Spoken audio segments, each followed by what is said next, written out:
Hello there, my very good friends. On today's wrestling news, has Tony Khan's latest AEW surprise just been spoiled? Why Sasha Banks is done with WWE? WWE might be planning a bunch of NXT call-ups soon. I'm going to tell you who. And a massive backstage fight at Ring of Honor Final Battle, sort of. I'm Adam Wilborn. And I'm Andy Murray. And this is the news. Alright, let's kick things by, AEW surprises, familiar topic. Sasha Banks, also a familiar topic. Yes. Dave Meltzer had some good details on the current situation with Mercedes Varnado on a recent episode of Wrestling Observer Radio that came out over the weekend. You know the score. She's going to be in New Japan, Wrestle Kingdom on the 4th of January. All kinds of interesting stuff coming out. One of the key things is speculation, obviously, linking her to AEW. We've got the small matter of Saraya having a mystery partner to face Jamie Hayter and Britt Baker. Why did I say it like that? There's a very good video podcast about that came out on our channel over the weekend. You should probably watch that on the 11th of January. Meltzer reports on Wrestling Observer Radio that while we're not quite 100% where Sasha stands with AEW, they can actually pay her what she wants, New Japan, as far as like a full-time deal or whatever. You'd imagine she'd be competing full-time in Stardom if she signed with Bushiroad, but they cannot. And we'll talk a little bit about that in just a second. But yeah, AEW could waive the paycheck conceivably. Let's not forget that the Khans are quite rich. Yep. And could pick her up. So at this stage, it's noted that anyone other than Sasha really is going to be, and I quote, a terrible disappointment. Oh. So there you go. Yeah, I mean, it does feel like we're at the stage where if you pull anyone else off, it's going to feel like a bit of a letdown. And it's not really Tony's fault. Yeah, exactly. I mean, like, it is a little bit because the way they've sort of teased it, you're like, it's a bit like with the Punk thing when we were there going, I mean, it's Punk, isn't it? Because if it's not Punk, God forbid whover it is that comes out. All we've had so far is a backstage segment with Tony I suppose it's not like they've gone, who's going to be your partner, Saraya? I'm just driving this Mercedes Benz. They haven't titled the episode Dynamite Boss Time. Like, it's... But it is weird that, like, even if it was like Naomi or AJ Lee or anyone like that, people would be like, oh yeah, which would still be great. Yeah. But yeah, it does feel like it has to be her, doesn't it? Yeah, I mean, there's some really talented options for sure. About like a Tony Storm comeback in a normal time, if the Sasha Banks story wasn't going on after like her promo the other week would be appropriate. Or you could get someone in from Stardom. There's some cool options, but yeah, it kind of has to be Sasha. Well, there is one name that's just popped into my head, Andy, that I'm like, okay, who is on the level of a Sasha Banks that you could bring in to AEW? Big surprise that people are like, it's not Sasha, but I'll still take it. It's Shane McMahon.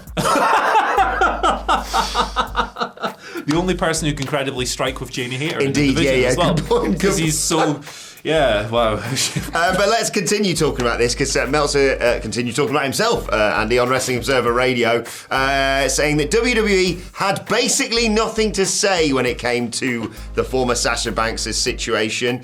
They have been in negotiations, and the two parties were very apart on money. Meltzer adding that Mercedes was asking for a very high number for a WWE women's wrestler. Still not enough because 99% of wrestlers are criminally underpaid and weirdness, of course. But yes, I think it's one of those where you're adding it all together with this story, aren't you, Andy? It was like the New Japan thing, people were like, okay, maybe she's still with WWE because they've done something because they've got the Shinsuke Great Muta thing, but it's a stretch, but it is Sasha, so you sort of go as far as you can with that, and then the more and more stuff comes out, and like you say with the Saraya thing, you're like, yeah, probably, by my calculations, they've gone, all right, you don't want to do it here anymore, we'll let your contract run out at the end of the year, then you can just boom, straight away go to New Japan and over there. Well, there's some interesting stuff there on that report. Dave outright saying that she's done with WWE is interesting. Him stating that really WWE could if they wanted to because of the level of control that wrestling companies have over their independent contractors, which I'm not in favour of. They could freeze her contract because she's not been at work. Obviously, she walked out with Naomi in May. So there's all kinds of shenanigans. Let's be honest, chicanery. Under the old regime, that's 100% what they would have done. Yeah, so I'll be interested to see if they do that. As a public relations exercise, Triple H might go, nah, we're not doing that. Like, whatever, go and work. Yeah. Fair play. They do have the power to do that. And yeah, I mean, I don't think that's right. I've never thought that's right. It's just not fair, really, because WWE just, please, sir, I need some more money. Like, they haven't got enough. They can't compete. Yeah, they lost all that money when they had to release all those people in the pandemic. And their hands are tied, Andy. If they hadn't done that, WWE would have gone out of business. And wow, they're really on the breadline at the moment. NXT call-ups. 1, 2, no, sorry, not enough, Sasha. Is that the billions? Yeah. Jeez. Right, NXT, might be some call-ups coming soon. Fightful Select coming through with the report. Cameron Grimes and Von Wagner. All right, hit me with your Von Wagner impression. Well, the best thing about Von Wagner, of course, Andy Murray, what he can bring to the main roster is, most importantly, hard. There you go. So, Fightful have reported on Cameron Grimes in the past, potentially coming up. He had the stuff with Joe Gacy quite recently. Yeah. Call-up obviously hasn't happened yet, but their sources, people in WWE consider him a natural fit. He's been on TV for like the best part of a decade. Yeah. You go to NXT, you go to Impact, where he was Trevor Lee. He's been like, this guy's been wrestling since he was like 12 or something. He's something mental, like a long, long time. He's also very familiar with Shane Helms, who's a producer. Yes. On the main roster. So there you go. Comfortable fit, it seems. Von Wagner, meanwhile, he's a name who's been pitched in the past. He's a big old bastard. There is currently no word on when this might happen, though he was slated for a call-up for a brief period in 2021. I was going to say, was that when he was on the main roster when he was like just a security guy for Postman Pierce? Yeah, of course, I forgot about that. So returning to the main roster, actually. Yeah, it's the silent bodyguard man, the mail delivery hard man. Yeah. Now, Fightful noted that sources expect a slower, steadier stream of talent between NXT and the main roster going forward. You can maybe have less of like the length of your years-long runs in developmental where they're evaluating people. The main event tapings that NXT wrestlers sometimes show up on, that gives them more of a way to accurately gauge how people are doing and how they're going to connect with main roster audiences, and talent consider those 8 awards. So there you go, NXT call-ups maybe soon, maybe clearing the roster out a little bit. Yeah, I'm really happy for both these guys, particularly Cameron Grimes. Obviously, I've been campaigning for him to move to the main roster for over a year, I'd say now. Yeah. Maybe immediately after he lost the North American Championship, you're like, right, he's literally done everything he can down there. Let's get him up to the main roster. I really hope he does well. I think he will. I think he's sensationally talented, of course. But like you say, Andy, and I think this maybe is the way going forward. The difficulty is the fact that your roster's just going to get bigger and bigger, and I don't know how you deal with that. But rather than it being like, oh, okay, it's the Raw after WrestleMania, let's see we can cherry pick from NXT. You could go in now and probably take like 10 names without it being like, they're a bit green for the main roster. Like you say, Cameron Grimes can go up there. Von Wagner's an interesting choice out of everyone they've got down there, but still, I can see them doing stuff with him. Braun Breaker is sensational. Carmelo Hayes, Roxanne Perez, you can do stuff with Indy Hartwell with the way on the main roster. I can see a lot of people. I can see it just being like a revolving door of people going up. It's probably the way it should be, right? Pretty deadly. I mean, that match that they had with the New Day genuinely could have been on the main. It was loads of fun and a bit wacky, but it could easily have been on the main roster. And don't get me started on the grizzled young veterans, because you know my love for those guys. Right, moving on, Andy. So grizzled at the moment. No, poor guys. No, they just got stuff in their eye. Eyeball stuff. Like Krang. Another day, Andy. Krang have funny eyes? I don't remember. Oh, is that a year-long callback? I like that. Big marshmallow boy. Another bloody backstage fight for Tony Khan to deal with. No, He Tony. just can't get everyone under control. What are we going to call this one? Final Brawl. A work is what we're... Yeah, we are going to call it that, because that's what it was. Roosh and Jose, the assistant, have been suspended after a post-match attack on a referee.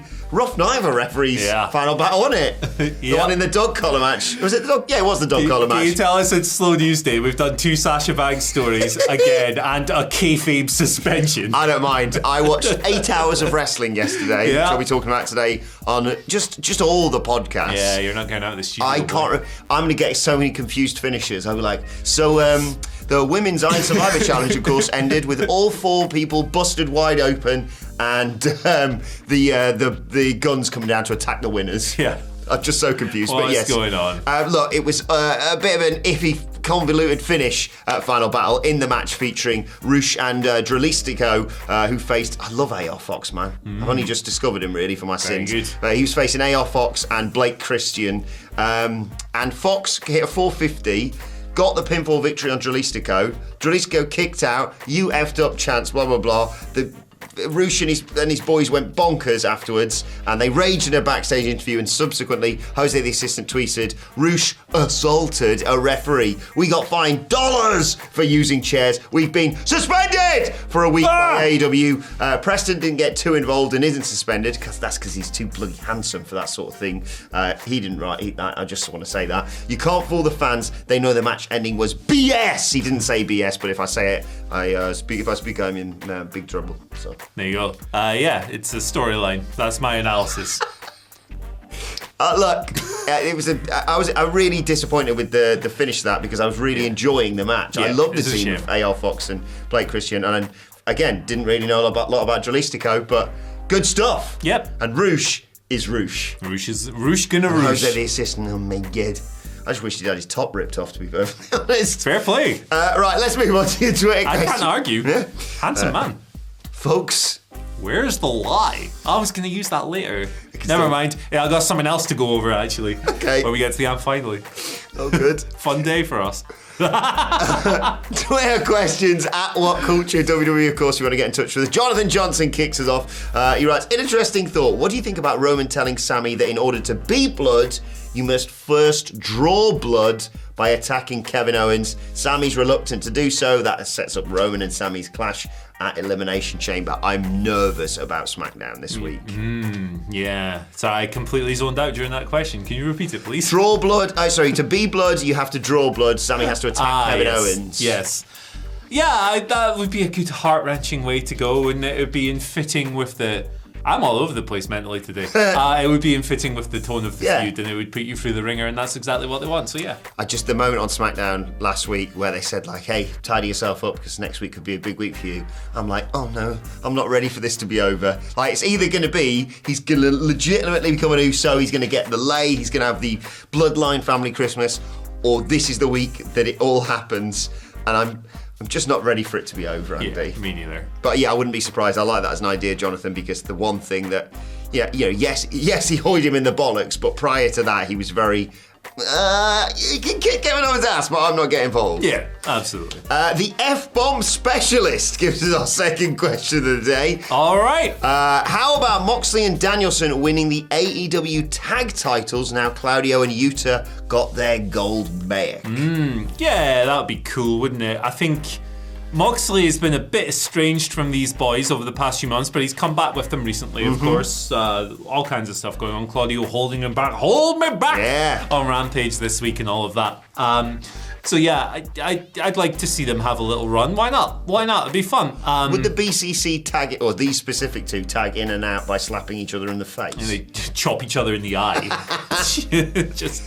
Also, I know I watched a lot of wrestling yesterday, so I can't quite remember everything, but do you know my hot take from the weekend? What's that?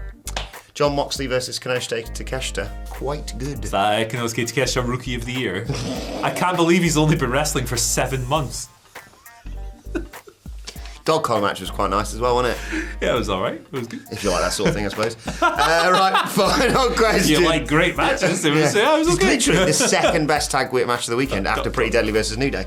Check out the Final Battle review when I'm going to drop that take on Sidgwick and just watch his head explode. WhatCulture Wrestling, wherever you get your podcast from. Scotty gives us our final question of the day. Hi. Scotty says, what wrestling move can you actually envision happening in a soccer match, football, that actually results in a goal? I can see someone doing a version of a flying forearm. Well, there's one problem there. Yes, there is. I mean, Maradona did do the version of the flying forearm, most technically, in the 80s. The greatest goal of all time. Yeah. Maradona like a little eel. Well, I mean, the two boring answers are a penalty kick and a Pele kick. Yeah. A Pele kick, right? V-trigger? Knee it really hard into the net. Scoosh it in. Yeah, there's all kinds. Most of them are kick-based. Shining Wizard. What about a Dakota Kai scorpion kick? Didn't that Renee Higuita did that, didn't he? Yes, he did. Why not? Well, it's like What kind of flippy doos could you do? Or flippy off like a 450, you just hope it hits the right part of your body and flies in. Do a 450 off the crossbar and try and score. Yeah, why the hell not? Ricochet has won a World Cup. Yeah. Which England apparently can't do. Yeah, well, I don't want to talk about it. I don't want to talk about it. I had planned to say hello there, my very good friends, in French. I forgot. Bonjour. Bonjour. So you'd be saying hello to the French viewers, the French national team, and apparently the referee from Saturday night. So what a great referee. We need more of that. We need more of that in our life. It pissed me off, obviously, right? And I'm not going to talk about it much more because we've got a very much more important and finally. But the fact that England fans went, you know what's going to show him? I'm going to change his Wikipedia page. Doubly bad as well because I had England in the work sweepstakes. So it's Team Andy Murray all the way now, baby. Let's go Croatia. Let's go Croatia. Oh, baby. actually, Josh Brown's got the dream final would be you versus Josh Brown, who's got Morocco. Congratulations to Morocco, by the way. He's going to be Josh Clown when I'm finished. Hey. Speaking of, you guys actually thought you were going to win the World Cup. It's hilarious. It's never coming home. It's literally never coming home. Well, technically it came home this summer, but the men's team are never bringing it home. Yeah. Right, let's move on to today's and finally. Well, they're managed by a loser in a waistcoat. And good news, Andy, we can actually sell the WhatCulture building because we are living rent-free, apparently. Well, we are. We own the building, so yeah, we are living rent-free. I just saw this last night, and then I got sort of subtweeted by it. Only all pricks and Simon Miller is the only thing left. Simon Miller's the only one holding this goddamn channel together. Yeah. Nick Nemeth, obviously Dolph Ziggler, shared a list from 2015 where I do apologise, Dolph. I like you, by the way. I like Dolph Ziggler as well. He was ranked number 1 for the most overrated wrestlers of 2015 and number 2 for the worst wrestlers of 2015. I didn't even work here in 2015. No. Brother. This is good fun. I didn't do anything. This is a good laugh. Yeah. I doubt very highly that Dolph Ziggler is annoyed by this. I will say that there's some interesting... Just see what you got open on your phone, sorry. Yeah, there's some interesting comments on his Instagram page. There's a bunch of wrestlers. It's quite fun. Bobby Roode says, obviously... Tyler Breeze called it a torch passing year, which is fun. Nikki Bella, lol. Lana, CJ Perry, classic, thank you for this. Yeah, I mean, it's all good fun. And then you have Ryback dropping an ableist slur. We're having fun here. We're having fun. Yeah. I don't mind. We can have it obviously, the business that we're in, we have to be a bit like, well, we put Hook on the cover of a boring wrestlers list the other day. You gotta be able to take it. It's what we do. And I don't mind, you could say you're a lanky ginger prick with glasses. That's fine. But just, come on. Yeah. So everyone's like, ah, ha, ha, ha. And then Ryback decides to be ableist. Oh, of course, and rude. Thanks, Ryback. Very good. Love you, Dolph Ziggler. Sorry, mate. We didn't work here, so... Yeah. I'll buy you a drink. Yeah. Or whatever. I don't know. Right, let us know your Probably thoughts on beat us that. up, Actually, wouldn't don't you? let us know your thoughts on that. Let us know your thoughts on everything else we've discussed in the comments section below. Don't forget to like, share, and subscribe. Continue the conversation on Twitter. Subscribe to WhatCulture Wrestling, wherever you get your podcast from.